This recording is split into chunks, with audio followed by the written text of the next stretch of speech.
नमस्कार दोस्तों, आप सभी का बायजूस एग्जाम प्रेप आईएएस में एक बार फिर से बहुत बहुत स्वागत है। मैं आप सभी का स्वागत करता हूं बुधवार के दिन रात 8 बजे एक बार फिर से हमारे साप्ताहिक अंतर्राष्ट्रीय संबंधों से जुड़े हुए सीरीज में। जैसा कि आपको पता है, हर सप्ताह बुधवार रात 8 बजे हम आपके समक्ष लेकर के आते हैं ये एपिसोड, जहां पे हम पिछले बीते हुए हफ्ते की जितनी भी महत्वपूर्ण खबरें थी अंतर्राष्ट्रीय संबंध से जुड़ी हुई, उन पर चर्चा करते हैं। जैसा कि आपको पता है, यूपीएससी एग्जाम की मुख्य परीक्षा में जो सामान्य अध्ययन पेपर 2 होता है, उसमें काफी सारे सवाल आपको अंतर्राष्ट्रीय संबंध से जुड़े हुए मिलते हैं और ये उन्हीं चीजों से पूछे जाते हैं जो मुद्दे खबरों में रहे हैं। तो इस सप्ताह हम लोग आपके सामने लेकर के आए हैं ये 4 महत्वपूर्ण विषय जिनके बारे में हम आज बात करने वाले हैं। पहले हम बात करने वाले हैं कि रूस के तेल पर जो मूल्य सीमा लगा दी गई है पश्चिमी देशों द्वारा, वो असल में क्या है, उसका तात्पर्य क्या है, उससे रूस पर क्या फर्क पड़ने वाला है और पश्चिमी देश इससे क्या करना चाहते हैं। इसके अलावा हम बात करने वाले हैं बिम्स्टेक बनाम सार्क की। ये दो ऐसे समूह हैं जहां दोनों में भारत की भागीदारी देखी जाती है, लेकिन पिछले कुछ सालों में देखा गया है कि भारत की सरकार ने ये कोशिश की है कि सार्क को छोड़कर अपना ध्यान ज्यादा से ज्यादा बिम्स्टेक की ओर लगाया जाए। हम चर्चा करेंगे इन दोनों समूह में क्या समानताएं हैं और क्या यह संभावना है कि भारत को बिम्स्टेक से ज्यादा मदद हो सकती है सार्क के मुकाबले। फिर हम चर्चा करने वाले हैं यूएस का एक जो नया कानून आया है IRA मतलब इन्फ्लेशन रिडक्शन एक्ट।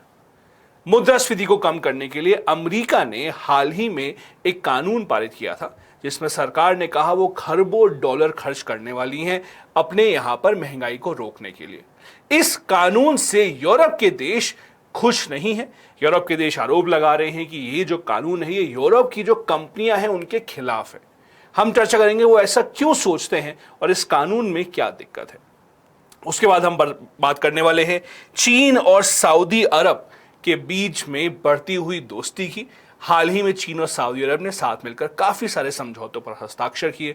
हम चर्चा करने वाले हैं वो समझौते क्या हैं, अमेरिका का इस पर क्या रुख रहने वाला है और ये दोनों देश आपस में साथ आकर के क्या कोई और संकेत देना चाहते हैं और देशों को।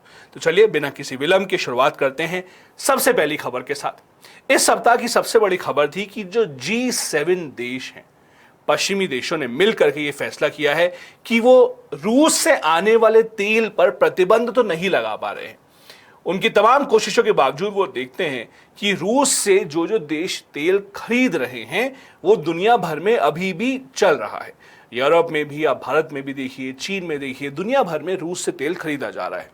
अब वो एक नया तरीका लेकर के आए हैं जिससे कि रूस अपना तेल अगर बेच भी पा रहा है तो बहुत अच्छे दाम पे ना बेच पाए, ताकि रूस को जो मदद हो रही है, रूस को जो कमाई हो रही है अपनी तेल की कमाई से, जिससे कि वो यूक्रेन के खिलाफ युद्ध जारी रख पा रहा है, उस पे काबू किया जाए। तो अब इनका ये नई योजना क्या है? बहुत छोटी सी अगर मैं कहानी बताऊं तो संक्षेप में इनकी योजना ये है, इन देशों ने कहा है कि रूस से आने वाले तेल को कोई भी अब $60 से ऊपर की रकम पर नहीं खरीदेगा। उन्होंने एक $60 की मूल्य सीमा लगा दी है रूस से आने वाले तेल पर। अब इसका मतलब क्या है? देखिए, जब तेल एक जगह से दूसरी जगह बड़े बड़े जहाजों में आता है, जो टनों टन तेल भरते हैं, मान लीजिए कच्चा तेल उन्होंने रूस में भरा और वो लेकर के यूरोपीय देश आते हैं, किसी और देश में जाते हैं, तो जब वो करोड़ों का तेल किसी भी एक बड़े जहाज में आता है तो उस जहाज को अपना बीमा कराना पड़ता है, क्योंकि भाई मान लीजिए बीच समुद्र में जहाज को कुछ हो गया, खराबी आ सकती है, लूटपाट हो सकती है, किसी भी तरीके की कोई और दिक्कत आ सकती है। तो जब भी इतने बड़े बड़े जहाज एक जगह से दूसरी जगह सामान लेकर के जाते हैं, फिर चाहे वो पानी के रास्ते से लेकर के जाएं, चाहे वो हवाई रास्ते से लेकर के जाएं, आमतौर पर आप देखेंगे बहुत बड़ी बड़ी कंपनियां होती हैं जो उन जहाजों को बीमा करके देती हैं। मतलब मान लीजिए इस तरह से कि आप जो तेल लेकर के जा रहे हैं उसकी कीमत 100 करोड़ है, तो एक कंपनियां बोलेंगी अच्छा ठीक है, आप ऐसा करिए 50 लाख रुपए हमें दे दीजिए और हम बदले में वादा करते हैं कि भाई अगर बीच रास्ते आपके तेल में कुछ खराबी हो गई तो हम इसकी भरपाई करेंगे, आप चिंता मत करिए। और खराबी नहीं हुई तो बस आपके पैसे गए। बीमा तो ऐसे ही काम करता है, जैसा आप जीवन बीमा लेते हैं वो ऐसे ही काम करता है।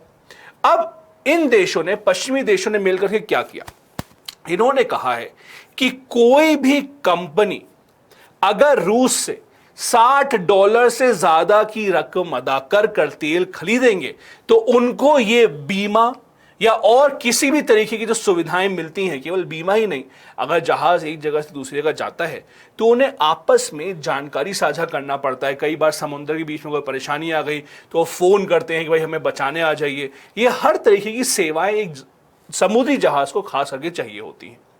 पश्चिमी देशों ने कहा है अगर आपका तेल आपने रूस से $60 से ज्यादा की रकम में खरीदा तो आप मत उम्मीद रखिए आपको ऐसी कोई भी सेवा प्रदान की जाएगी। फिर आप अपने रास्ते जाइए, आपको कोई खतरा होगा तो हमें मत बोलने आइएगा। इस तरह से ये पश्चिमी देश उम्मीद कर रहे हैं कि ये जो इनका फैसला है कि रूस पर ये जो तेल के जो मूल्य की जो सीमा इन्होंने लगा दी है, इससे इनका फायदा होगा और रूस बहुत ऊंचे दाम पर अपना तेल नहीं बेच पाएगा।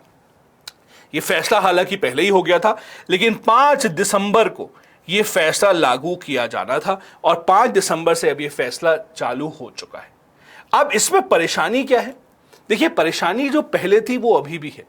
पहले भी पश्चिमी देशों को परेशानी ये थी कि उन्होंने रूस पर काफी सारे प्रतिबंध लगाए थे। जब रूस और यूक्रेन का युद्ध शुरू हुआ, काफी प्रतिबंध लगाए कि यूक्रेन में ताकि जो युद्ध है वो रुक जाए, रूस ये नहीं कर सकता, रूस ये नहीं कर सकता। वो जो प्रतिबंध लगाए गए थे, उन सभी प्रतिबंधों का कोई बहुत अच्छा फायदा इसलिए नहीं हुआ क्योंकि रूस अपना तेल अब और देशों को बेचने लगा, जैसे कि भारत।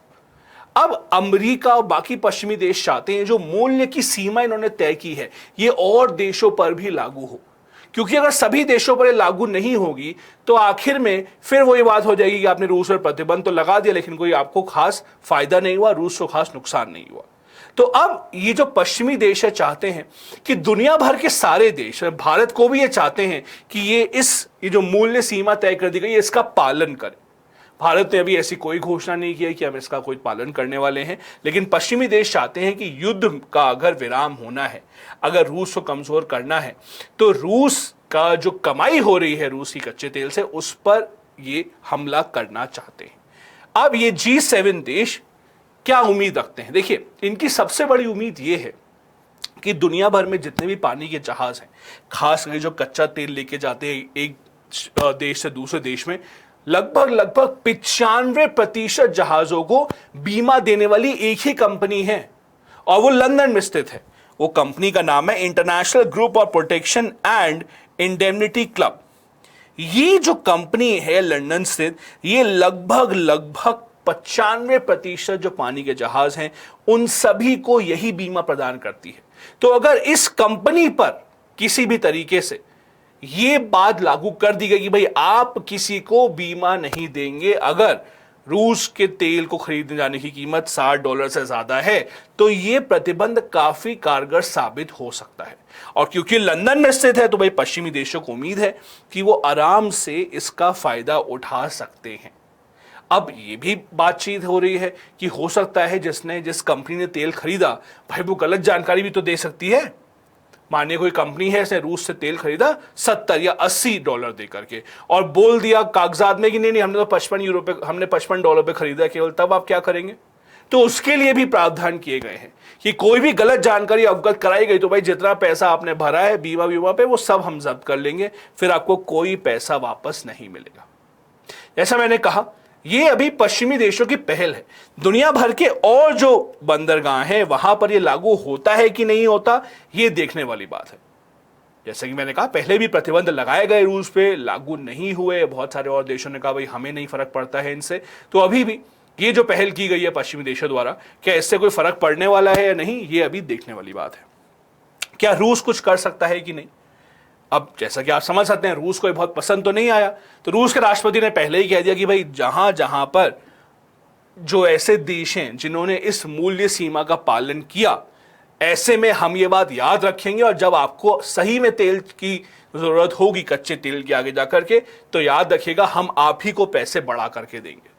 यही नहीं, रूस के अभी भी देखिए कुछ दोस्त हैं, ऐसा नहीं है कि रूस का कोई दोस्त ही नहीं है, अभी भी रूस के दोस्त हैं। चीन रूस से अभी भी बहुत बड़ी मात्रा में कच्चा तेल ले रहा है, भारत अभी भी बहुत बड़ी मात्रा में कच्चा तेल ले रहा है रूस से। तो रूस के लिए इस तरीके का जो प्रतिबंध लगाया गया है उससे कोई ऐसी तबाही नहीं आ जाने वाली है रूस में जो रातों रात पूरा खेल खत्म कर देगी यूक्रेन और रूस के युद्ध का। रूस को पहले भी उम्मीद थी कि ऐसा कुछ होने वाला है। इसके अलावा कुछ और देश भी हैं जहां से तेल आता है और वो रूस के प्रभाव में ही काम करते हैं, चाहे वो लीबिया हो चाहे वो इराक हो। लीबिया, इराक ये भी अपना तेल बेचते हैं। अब मान लीजिए अगर रूस को ऐसा लगने लगा कि भाई जानबूझ के उनके तेल की कीमत कम अदा की जा रही है, तो वो लीबिया और इराक को भी कह देंगे तुम भी तेल मत बेचो। जब इतने बड़े बड़े देश रूस, लीबिया, इराक तेल का उत्पादन कम कर देंगे तो क्या होगा आप देखेंगे। एकदम से तेल का उत्पादन कम हो जाता है तो अंतर्राष्ट्रीय बाजार में तेल की कीमत अपने आप बहुत ज्यादा बढ़ जाएगी, तो फिर सबको परेशानी होना शुरू हो जाएगी। तो रूस ये उम्मीद लगा रहा है कि अगर आपने हमारे खिलाफ इस तरीके की कोई हरकत की तो हम भी अपने दोस्तों को बोलेंगे ठीक है भाई तुम भी फिर तेल मत बेचो, देखते हैं कैसे काम चलता है। तेल तो सबको चाहिए ही चाहिए, और जब आप तेल की आप कमी पैदा कर देंगे मार्केट में तो अपने आप ही तेल का दाम बढ़ना शुरू हो जाएगा। पश्चिमी देशों के जो लोग हैं जब तेल खरीदना होगा महंगे दाम पर तो अपने आप ही वो अपने देशों की सरकारों पर दबाव बनाएंगे और अपने आप सारे प्रतिबंध वापस हो जाएंगे। रूस का ये आगे जाकर के प्लान है। अब कौन सी साइड इसमें सफल होती है, क्या पश्चिमी देशों का पक्ष इसमें आगे जाकर के जो वो अचीव करना चाहते हैं, जिस चीज को जो लक्ष्य उन्होंने धारण किया है, क्या वो उसे पा लेंगे या नहीं पाएंगे, ये देखने वाली बात है। अगली जो खबर है वो है बिम्स्टेक बनाम सार्क।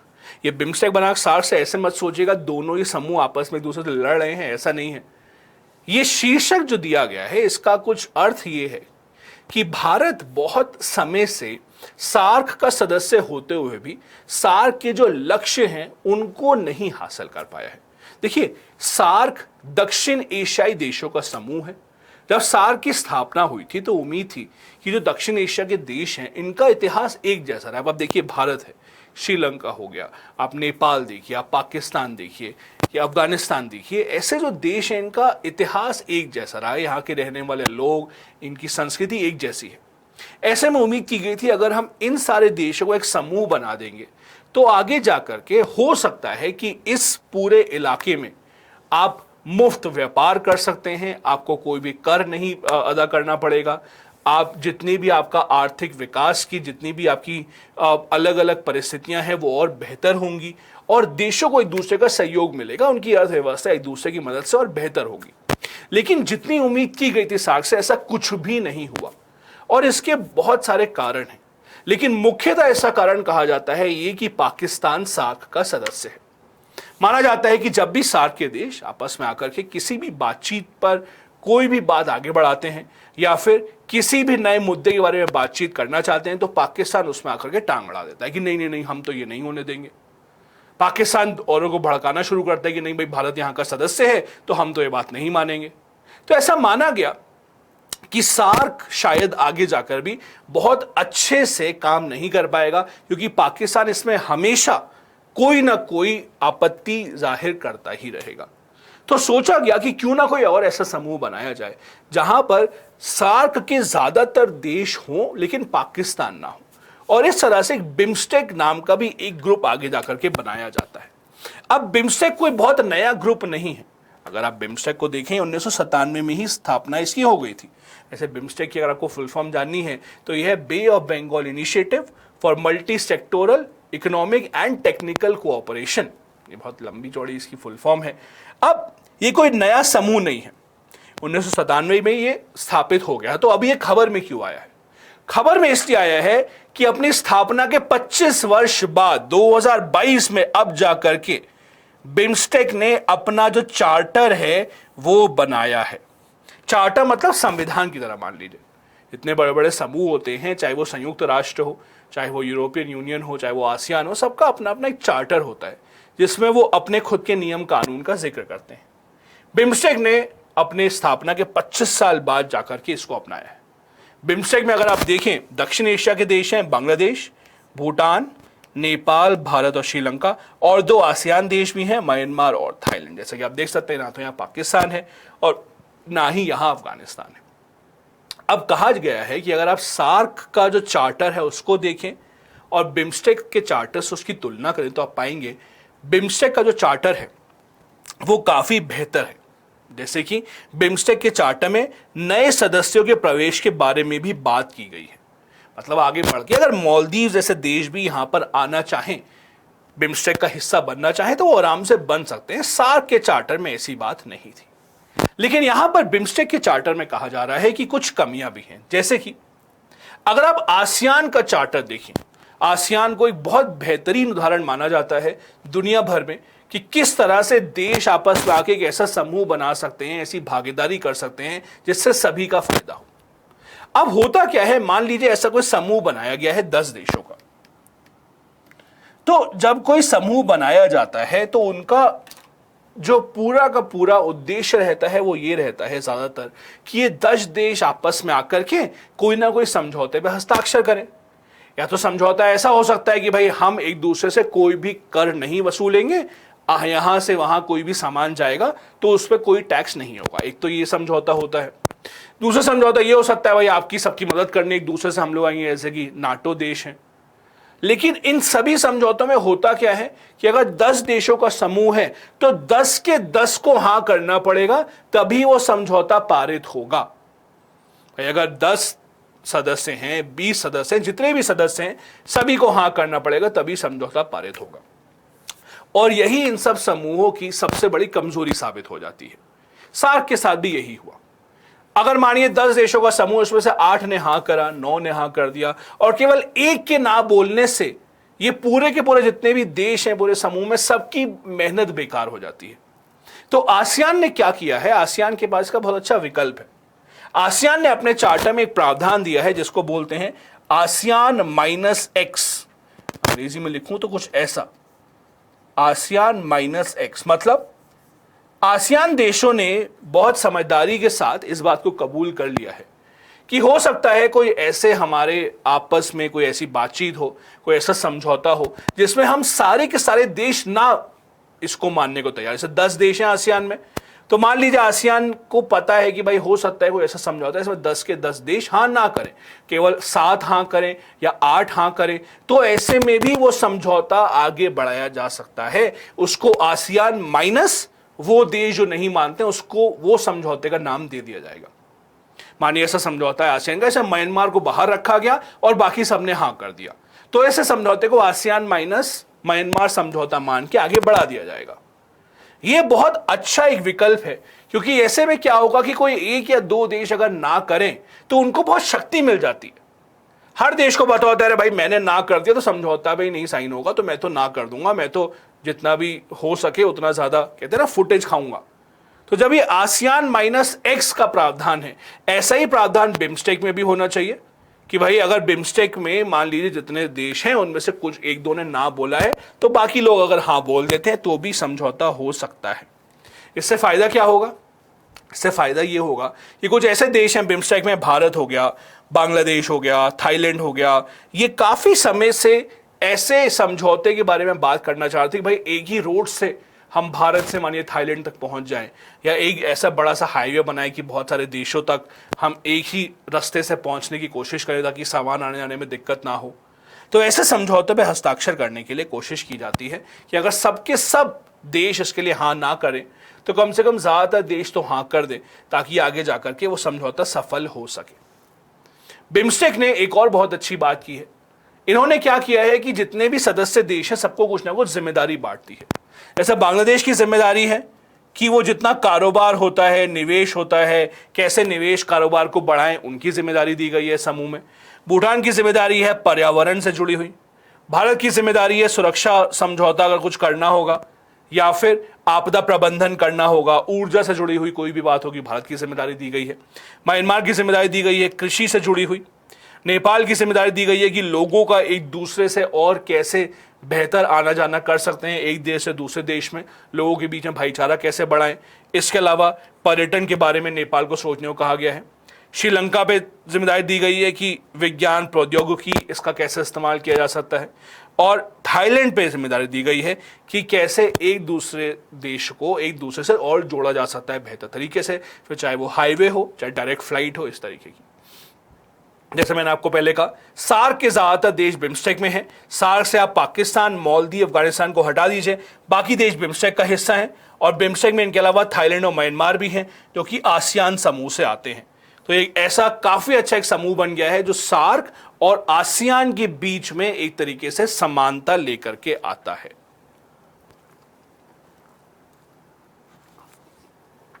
यह है हमारा बिम्स्टेक देशों का समूह, जैसा कि आप देख सकते हैं। आपको फिर याद दिला दूं, ऐसा नहीं है कि बिम्स्टेक की स्थापना हाल ही में हुई है, इसकी स्थापना 1997 में हो चुकी है। यह भी चर्चा में इसलिए क्योंकि 2022 में जाके आखिरकार इन्होंने अपना चार्टर अपनाया है। तो ये अपने चार्टर अपनाने के कारण चर्चा में रहे हैं, ये अपनी स्थापना के कारण चर्चा में नहीं है। आज की तीसरी खबर जिसके बारे में चर्चा करने वाले हैं वो ये है कि अमेरिका ने अभी कुछ ही महीने पहले एक बहुत दिलचस्प कानून पारित किया। उस कानून को छोटे में IRA कहा गया और उसका पूरा नाम है इन्फ्लेशन रिडक्शन एक्ट। मतलब जो मुद्रास्फीति वहां पे अमेरिका में चल रही है उसको कम करने के लिए, आम भाषा में बोले तो महंगाई को कम करने के लिए। लेकिन असल में अगर आप इसको देखें तो इस एक्ट में यह कहा गया है कि वो लगभग 400 अरब डॉलर से ज्यादा खर्च करेंगे। और वो डॉलर खर्च करने का उद्देश्य केवल ये नहीं है कि महंगाई को कम करे, उद्देश्य ये है किस तरह से अमेरिका को एक ऐसा देश बनाए जहां पर वो पर्यावरण को और ज्यादा बेहतर तरीके से सुधार सकें। जो ऊर्जा वहां पे बनाई जाती है, वो जो ऊर्जा का इस्तेमाल कर रहे हैं, वो किस तरह से कोयला या तेल या उनसे दूर हट करके किस तरह से वो सौर ऊर्जा या वो और ऐसे तरीकों का इस्तेमाल कर सकते हैं इससे कि पर्यावरण को कोई नुकसान ना हो। अब इसके लिए इन्होंने किया क्या है, बहुत छोटी भाषा में अगर मैं बताऊं तो मोटी मोटी बात यह है कि अमेरिकी सरकार ने ये घोषणा की कि ऐसे जितने भी बड़े बड़े कारोबारी हैं, ऐसी जितनी भी बड़ी बड़ी कंपनियां हैं जो कुछ ऐसा सामान बनाती हैं जो अमेरिका से ही उन्होंने कोई ना कोई पुर्जे इकट्ठे किए हैं, अमेरिका से ही उन्होंने सारा सामान लिया है, उसको जोड़ करके कुछ ऐसा यंत्र बनाती हैं जिससे कि वो पर्यावरण में और बेहतर कुछ ना कुछ उपाय लेकर के आ सकते हैं, जिससे कि वो इलेक्ट्रिक गाड़ियां बना रहे हैं, जिससे कि वो इलेक्ट्रिक बैटरियां बनाते हैं। तो ऐसे में अमेरिका की सरकार उन कंपनियों को मदद करेगी। कैसे मदद करेगी? टैक्स की छूट देगी। टैक्स की छूट के अलावा उनको और पैसा देगी कि भाई आप और ज्यादा ऐसे बढ़ चढ़ करके आप जितनी भी कोशिश करिए कि और प्रौद्योगिकी में आप पैसा लगाइए, और ज्यादा आप इसमें अध्ययन कीजिए। तो अमेरिका ने यह घोषणा की है कि हम अपनी कंपनियों को बहुत सहायता देने वाले हैं पैसों के रूप में, उनको टैक्स की छूट देने वाले हैं, ऐसी कंपनियों को जो कि इलेक्ट्रिक की जो गाड़ियां हैं उन सब पर ध्यान देने वाली हैं, जो कि हाइड्रोजन ईंधन से चलने वाली गाड़ियों पे भी और वो पैसा खर्च करने की बात कर रहे हैं। अब ऐसे में हुआ क्या है कि यूरोप के जो देश हैं उनको बहुत परेशानी हो गई। अभी पिछले हफ्ते फ्रांस के जो राष्ट्रपति थे इमैनुअल मैक्रोन, वो असल में अमेरिका आए हुए थे।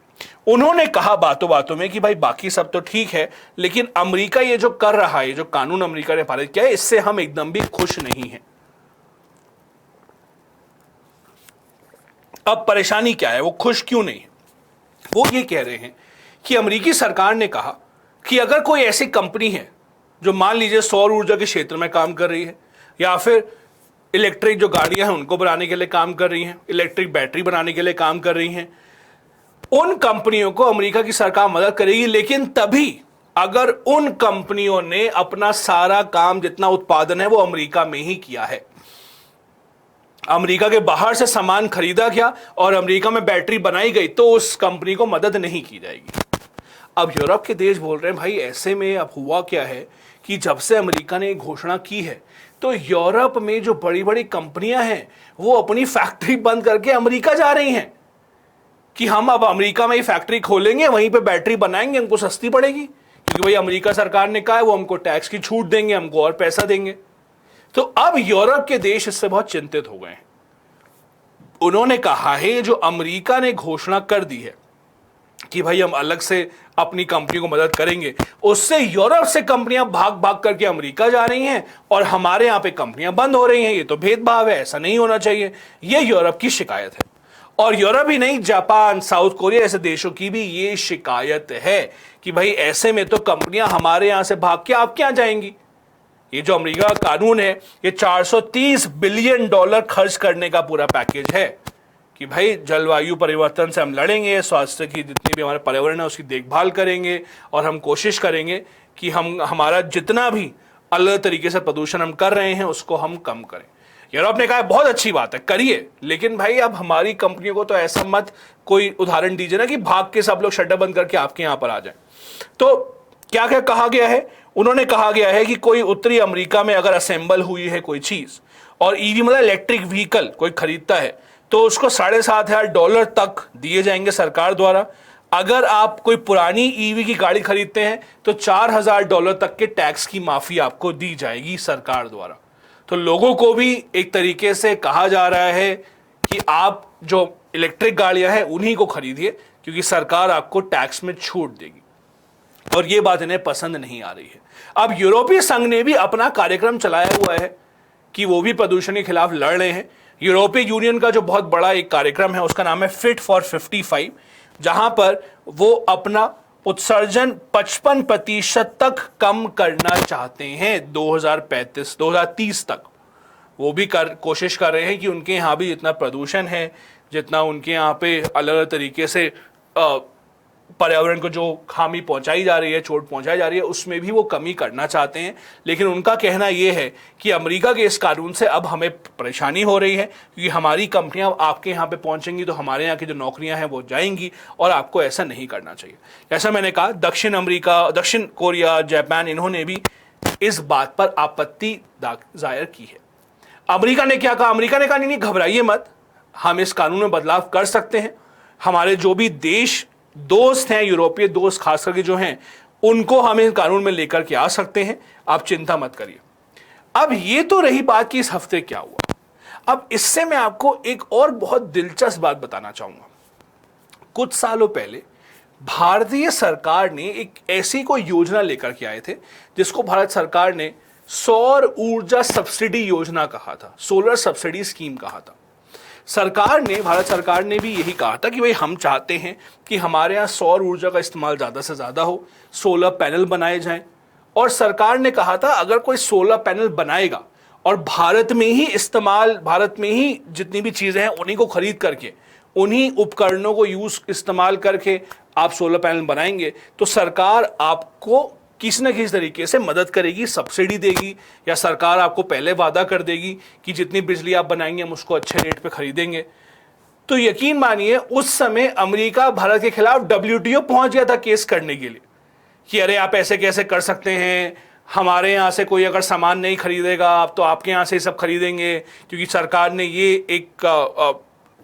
एक तरीके का कानून ले आए हैं, या सरकार ने एक तरीके की ये शर्त रख दी है कि भारत से ही उपकरण खरीदेंगे तो ही आपको ये सब्सिडी मिलेगी, ऐसा तो आपको नहीं करना चाहिए। तो अब देखिए कितनी जल्दी देश पलट जाते हैं। ये वही अमेरिका है जो भारत के खिलाफ WTO पहुंच गया था, केस कर दिया था भारत के खिलाफ कि नहीं आप ऐसा नहीं कर सकते कि आप अपने ही देश से खरीदे हुए उपकरणों को केवल सब्सिडी देंगे, हमारे यहाँ से भी सामान आता है उसको भी सब्सिडी दीजिए। और अब वही अमेरिका है जो वैसा ही कानून लेकर के आया है कि हमारे यहाँ से ही आपने सामान खरीदोगे तभी सब्सिडी मिलेगी, नहीं तो नहीं मिलेगी। और अब यूरोपीय देश उनके खिलाफ शिकायत कर रहे हैं। तो अपने हित में देश अलग अलग तरीके के कानून लेकर के आते हैं। ये केवल अमेरिका की बात नहीं है, हर देश ऐसा करता है। लेकिन जब खुद आप कानून लेकर के आते हैं आपको सब सही लगता है, लेकिन जब दूसरा कानून लेकर के आता है आपको हमेशा उसमें कुछ ना कुछ गलती निकल ही आती है। अब अमेरिका और देशों की तरह जलवायु परिवर्तन में काफी निवेश कर रहा है, जैसा कि आपको पता है। केवल भारत, अमेरिका नहीं, दुनिया भर के सारे देश बहुत सारे ऐसे खतरों का सामना कर रहे हैं जो पिछले कुछ दशकों में नहीं देखे गए थे। बार बार जंगल की आग, चक्रवात, बाढ़, तूफान, ऐसी घटनाएं बढ़ती चली जा रही हैं। और इन घटनाओं के बढ़ने के पीछे सबसे बड़ा कारण यही बताया जा रहा है कि किस तरह से हमारे जो जलवायु में परिवर्तन है उसके कारण ही ये सब बदलाव देखे जा रहे हैं। इसीलिए अमेरिका, यूरोप, भारत, खुद भी सब देश कोशिश कर रहे हैं किसी न किसी तरीके से अपना जो उत्सर्जन है उसको कम किया जाए। अमेरिका ने घोषणा की है कि वो 2030 तक आते 50 से 52% तक की कटौती करेंगे 2005 के स्तर की तुलना में।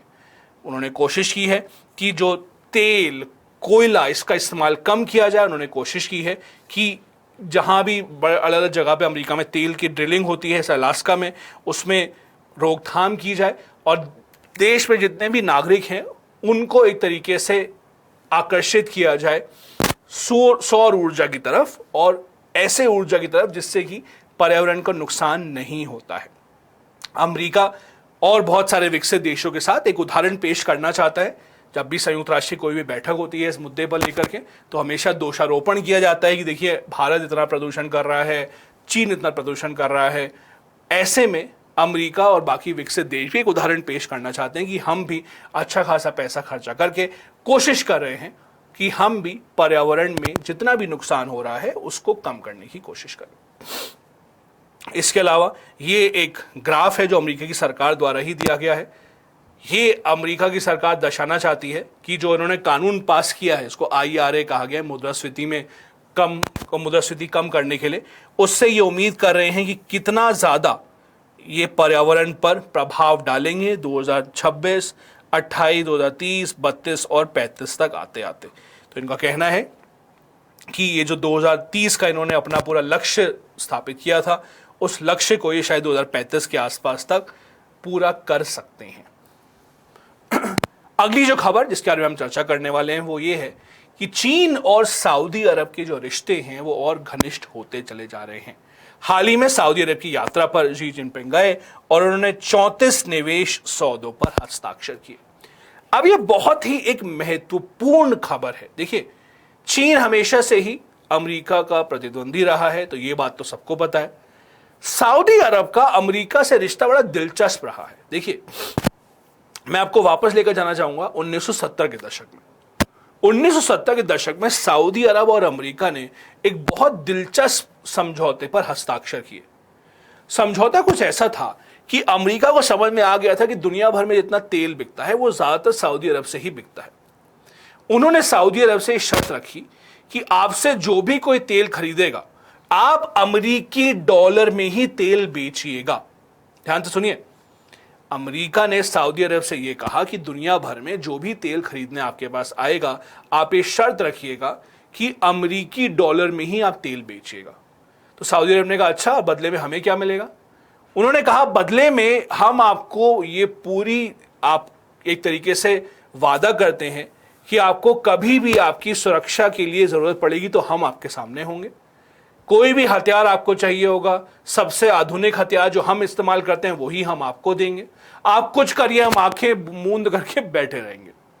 और 1970 के दशक से दोस्ती शुरू होती है। अमेरिका का इससे क्या फायदा हुआ? अमेरिका का फायदा ये हुआ क्योंकि दुनिया भर के देश सऊदी अरब से तेल खरीदते थे, तो अमेरिका का जो डॉलर है उसकी मांग पूरी दुनिया भर में हुई। उससे पहले भी डॉलर में ही ज्यादातर व्यापार होता था, लेकिन जब तेल का व्यापार भी डॉलर में ही होने लगा तो अमेरिका ने यह सुनिश्चित कर लिया कि जो पूरी दुनिया की अर्थव्यवस्था है वो उनके डॉलर पर ही टिकी होगी।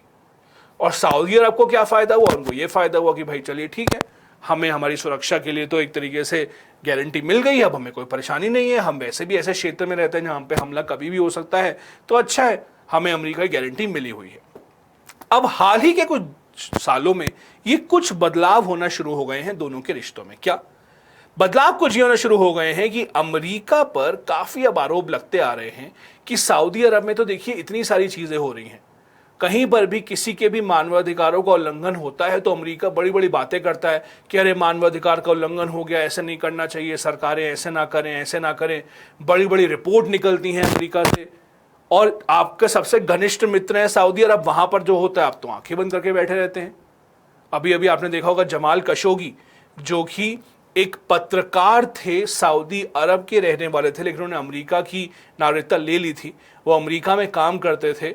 वो जब तुर्की गए हुए थे, तुर्की में उनकी दिन दहाड़े हत्या कर दी गई, दूतावास के अंदर उनकी हत्या कर दी गई, और पूरे के पूरे सबूत यही है कि उनकी हत्या सऊदी अरब के ही जो शासक हैं उनके कहने पर हुई, मोहम्मद बिन सलमान के कहने पर। फिर भी अमेरिका ने कुछ भी नहीं कहा। उसके बाद से अमेरिकी जो प्रधानमंत्री हैं वो सऊदी अरब में जाकर की मुलाकात भी कर चुके हैं, तब भी उन्होंने कुछ भी नहीं कहा, इस बात का जिक्र तक नहीं किया। जबकि जिसे इतनी निर्ममता से मारा गया वो अमेरिकी नागरिक ही था, अब जमाल खशोगी। तो कई सवाल अब उठने शुरू हो गए अमेरिका के ऊपर कि क्या सऊदी अरब कुछ भी करेगा और आप कुछ नहीं बोलेंगे? तो हुआ क्या कि हाल ही में अमेरिका ने सऊदी अरब पर थोड़े बहुत सवाल उठाना शुरू कर दिए। ऐसा कोई बहुत बड़ा सवाल नहीं उठाया, लेकिन थोड़े बहुत सवाल उठाना शुरू कर दिए कि आप ऐसे मत करिए, आप ऐसे मत करिए, आप ऐसे नहीं कर सकते दिन दहाड़े। तो सऊदी अरब ने कहा अच्छा, अब आप हम पे सवाल उठाएंगे तो हमें भी पता है कौन ऐसे देश है जिनकी आपसे नहीं पड़ती है, हम उनकी तरफ जाना शुरू हो जाएंगे। और तब से सऊदी अरब ने भी कोशिश की कि अच्छा, अगर अमेरिका हमसे सवाल उठा सकता है तो हम भी फिर चीन की तरफ जाना शुरू कर सकते हैं। और तब से चीन और सऊदी अरब की जो दोस्ती है वो और बढ़ना शुरू हो गई। यही नहीं, सऊदी अरब ने इतने दशकों बाद यह भी घोषणा कर दी कि अब हमसे कोई तेल लेने आएगा तो जरूरी नहीं है कि हम अमेरिकी डॉलर में ही तेल खरीदेंगे।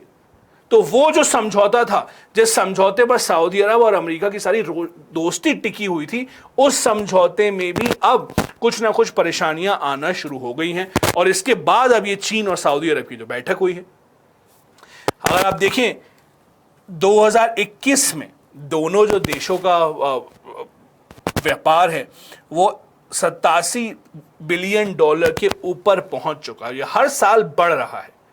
सऊदी अरब चीन को सबसे ज्यादा तेल बेचता है। चीन को, जैसा कि आपको पता है, बढ़ती हुई अर्थव्यवस्था, उनको तेल की बहुत ज्यादा जरूरत होती है, तो कच्चा तेल सऊदी अरब से चीन बहुत बहुत ज्यादा मात्रा में जाता है और साल दर साल बढ़ रहा है। यही नहीं, इस बार तो सऊदी अरब ने यह भी घोषणा कर दी कि चीन से जो तेल हम बेच रहे हैं चीन को, वो जरूरी नहीं है कि हम अमेरिकी डॉलर में ही बेचें। हम वो तेल चीन को उनकी खुद की जो उनकी मुद्रा है उसमें भी हम लोग बेच सकते हैं, हमें कोई परेशानी नहीं है। यही नहीं, सऊदी अरब ने चीन में काफी ज्यादा निवेश किया है। जो सऊदी अरब की जो सरकारी कंपनी है जो तेल निकालती है और बेचती है, इसका नाम अरामको है। अरामको ने चीन में 10 बिलियन डॉलर की रिफाइनरी और पेट्रोकेमिकल कॉम्प्लेक्स बनाने का निर्णय किया है, तो चीन में उनका अभी तक का सबसे बड़ा निवेश है। देखिए, जो बड़े बड़े देश हैं, सऊदी अरब, ईरान वगैरह, ये सब कच्चे तेल निकालते तो हैं, लेकिन ये उसको साफ या रिफाइन नहीं करते हैं। ये और देश में बेच देते हैं कि आप रिफाइन करिए। क्यों? क्योंकि वो रिफाइन करना, वहां पर जो फैक्ट्री में रिफाइनरी होती है, ये बहुत प्रदूषण वाला काम होता है। आपको पता होना चाहिए, दुनिया भर की सबसे बड़ी कच्चे तेल की रिफाइनरी भारत में जामनगर में है, जो रिलायंस की रिफाइनरी है। वहां पर दुनिया भर से तेल आता है, वहां पर उसको साफ किया जाता है और उसके बाद उसको और देशों में वापस भी बेचा जाता है। इसलिए भारत बहुत सारा तेल आगे बेचता है, क्योंकि कच्चा तेल हम लेके उसको साफ करते हैं और फिर आगे बेचते हैं। और इसी तरीके की रिफाइनरी सऊदी अरब अब चीन में भी लगा रहा है। यही नहीं, सऊदी अरब के पास इतना सारा अपना खुद का पैसा है कि वो पैसे को कहां पे निवेश करें, ये भी उन्हें सोचना पड़ता है। तो सऊदी अरब सॉवरेन वेल्थ फंड जो सरकार का पूरा खजाना है, उसको वो यहां पर चीन के अलग अलग जो उनके प्रोजेक्ट हैं उनमें भी लगा रहे हैं। बीजिंग का जो वन बेल्ट वन रोड का जो पूरा प्रोजेक्ट है, योजना है, उसमें भी सऊदी अरब का पैसा यहाँ पर लग रहा है।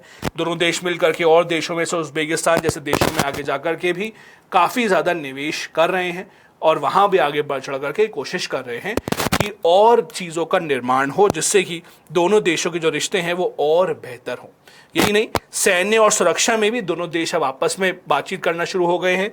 ड्रोन्स, मानव रहित जो हमारे हवाई विमान होते हैं, उसके बारे में भी दोनों देश अब आपस में बातचीत करके एक दूसरे को ऐसी तकनीक भी बेच रहे हैं जो कि अमेरिका को, जैसा कि आपको उम्मीद है, पसंद नहीं आ रहा है। क्योंकि अमेरिका के पास हमेशा से उन्हें ये मानना था कि सऊदी अरब उनका दोस्त है, जैसा वो कहेंगे सऊदी अरब वैसा ही करेगा, और चीन उनका प्रतिद्वंदी है। तो अपने दोस्त और प्रतिद्वंदी को स्वाद आता देख किसी भी देश को ये पसंद नहीं आएगा। और बहुत सारे ऐसे समझौते हैं, फिर चाहे वो प्रौद्योगिकी को लेकर हों, फिर चाहे वो अलग अलग तरीके से दोनों देश कैसे साथ में आ सकते हैं, जैसे मैंने कहा निवेश को लेकर के हो, इलेक्ट्रिक वाहनों को लेकर के हो, ये सारे के सारे निवेशों पर समझौता हुआ है सऊदी अरब और चीन के बीच में। अमेरिका की गतिविधियों को बहुत ध्यान से देख रहा है। ऐसा कि मैंने कहा, अमेरिका और सऊदी अरब कहने को तो दोस्त हैं, लेकिन दोनों को अंदर से पता है कि उनकी दोस्ती के जो समझौते पहले हो चुके थे वो शायद इतने ज़्यादा अब मजबूत नहीं रहे जितने कि वो पहले थे। अमेरिका देख रहा है कि किस तरह से चीन के जो प्रमुख है शी जिनपिंग, उनका बहुत धूमधाम से सऊदी अरब में स्वागत हुआ। यही नहीं, अमेरिका को लगता है कि जब उनके राष्ट्रपति वहां गए थे तो उनका स्वागत इस तरह से नहीं हुआ था जैसा कि चीन के राष्ट्रपति का वहां पर हो रहा है। ऐसे समय पे ऐसा होना जब चीन को पूरी दुनिया भर में ऐसी नजरों से देखा जा रहा है कि चीन हर जगह कब्जा करना चाहता है, सऊदी अरब में उनको ऐसा स्वागत होना बहुत सारे देशों के लिए खतरे की घंटी भी हो सकता है। ये था हमारा आज का अंतर्राष्ट्रीय संबंध से जुड़ा हुआ पूरा कार्यक्रम। मुझे उम्मीद है कि आपको कई सारी नई चीजें पता चली होंगी जैसा कि आपको पता है, हर सप्ताह बुधवार रात 8 बजे हम ये कार्यक्रम आपके लिए लेकर के आते हैं। मैं उम्मीद करता हूं आपको इससे काफी मदद मिल रही होगी। कमेंट सेक्शन में हमें बताएं भी कि आपको ये कार्यक्रम कैसा लग रहा है और आप इसमें कोई बदलाव चाहते हैं कि नहीं। और आपके जितने भी और दोस्त हैं जो यूपीएससी सिविल सेवा परीक्षा की तैयारी कर रहे हैं, उनके साथ भी शेयर जरूर करें। उनको भी बोलें कि इसे देखें ताकि उनकी भी इस विषय को लेकर के जो समझ है वो और ज्यादा मजबूत हो। देखने के लिए बहुत बहुत धन्यवाद। जय हिंद।